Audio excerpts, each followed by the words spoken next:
आणि humus, शेतीशाळेचं humus प्रति झाड 100 ml आणि बायोमिक्स प्रति झाड 100 ml अशाप्रमाणे याचं ड्रेंचिंगचं शेड्यूल आहे. स्प्रे आणि ड्रेंचिंगचं शेड्यूल जर व्यवस्थित असेल तर आपल्या शेतामध्ये बहारदार पीक उभं राहतं. तर शेतकरी मित्रांनो, कसा वाटला प्लॉट?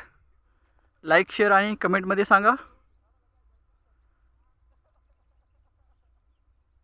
आपल्या चॅनलला लाईक आणि सबस्क्राईब करा. शेतकऱ्यांची शेतीशाळा प्राकृतिक आधुनिक कृषी शोध प्रशिक्षण संस्था रामपुरी बुद्रुकमध्ये आपले सहर्ष स्वागत आहे. थँक्यू मित्रांनो, धन्यवाद.